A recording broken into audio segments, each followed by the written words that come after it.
Crazy After All These Beers is brought to you by our friends at Chilled Nightlife and Entertainment Magazine. Eat, drink, and be merry at chilledmagazine.com. And by Porta-Pong, the world's #1 best-selling inflatable floating beer pong table at portapong.com. You know, if you're a regular watcher, a regular viewer of Still Crazy After All These Beers, you know that one of our favorite breweries is Lancaster Brewing in Pennsylvania.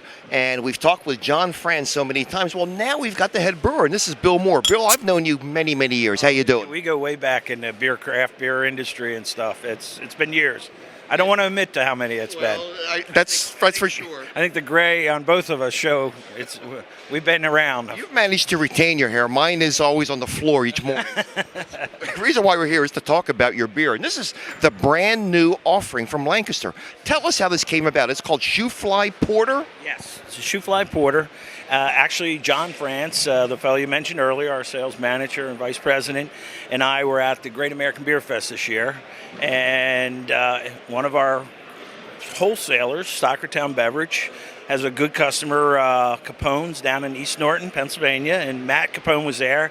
And he made a suggestion that maybe we should make a Shoo-Fly Porter, he called it Shoo-Fly Porter pie or something. And we thought about it on the way back. John and I talked about it on the flight back, and we bounced it off Christian and the brewers, and we came up with this. I think it was a real fine offering. It's an oatmeal porter essentially with a little molasses in it, Lancaster County molasses that we bought locally and added it to the brew in the boil. And it's about 6% ABV.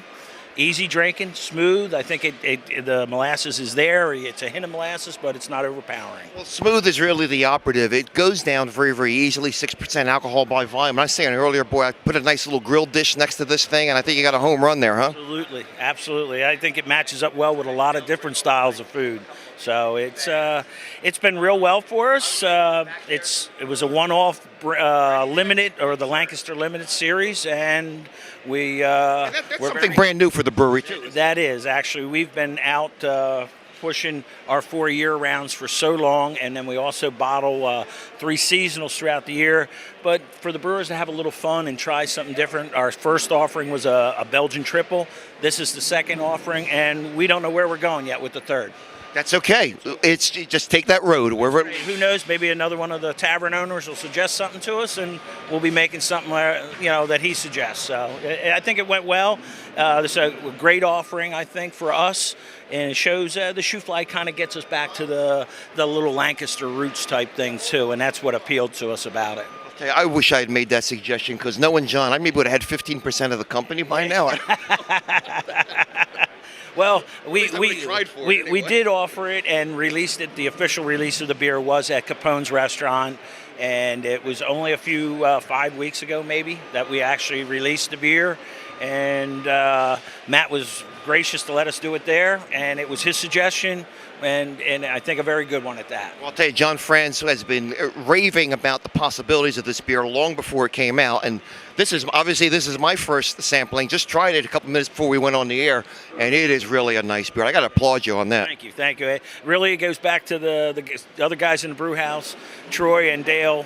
Were intimate parts of making it happen. They're the guys that actually did the actual hard-on brewing of it and recipe formulation. So it really goes to them too. Just hit one little thing. You've got quite a history in brewing. You're really one of the East Coast giants. I know I'm going to embarrass you saying that, but tell us some of the places that you've worked here. Well, I was actually fortunate to get in the industry quite a few years ago with the Stout Brewing Company, and Carol and Ed were very good about giving me the opportunity. I left Stouts after about 5 years and started the Independence Brewing Company, which was in Philadelphia for just about 5 years. Ran into some financial problems, and from there I went to the Sly Fox. I also did some consulting, but was at Sunnybrook for a while. Then Ortleach bought Sunnybrook, and unfortunately Henry passed away, and that was closed up. And I was with Legacy for a short time out of Reading.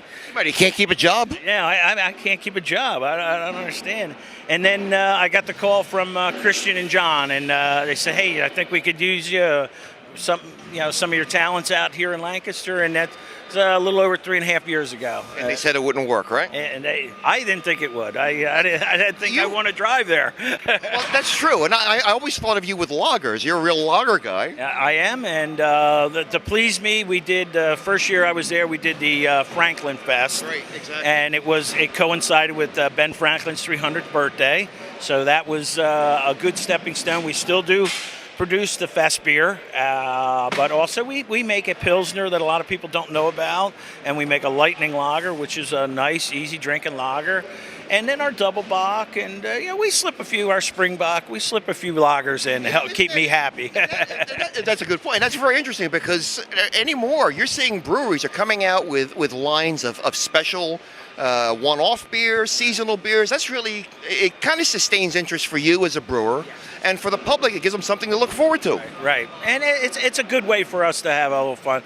Yeah, we make these 4-year rounds all the time, and it almost gets boring making the same thing every time. And we do have some other seasonals that we make, and we have some stuff that's basically only sold at the brewery, through our pub and our other location in Harrisburg. So for us, it's fun to do something a little different once in a while. I recall when the strawberry wheat came out several years ago, and the company, I guess, had made the decision to turn it into a year-round.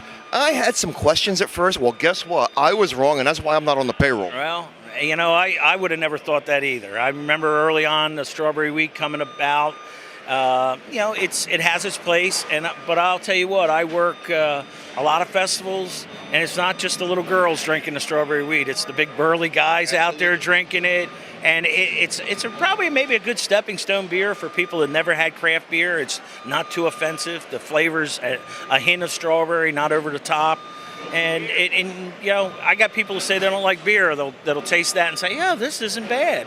So Myself, I like blending it with the milk stout. well, that's another one there when we do the chocolate covered strawberries. They also mix it with the hop hog, and it's called Hog's Milk. So we're pretty versatile with it with our different beers. But these are behind us here are our staples, and we do. They help pay the bills, and we get to have some fun doing stuff like the Shoo-Fly and the Belgian and some of our seasonals that we look forward to as brewers making. Bill Moore, one of the East Coast giants in brewing, now at Lancaster Brewing, and the Shoo-Fly Porter is a home run. You knocked one out of the park. Thank you. Thanks for being with us today, and we'll see you next week on Still Crazy After All These Beers.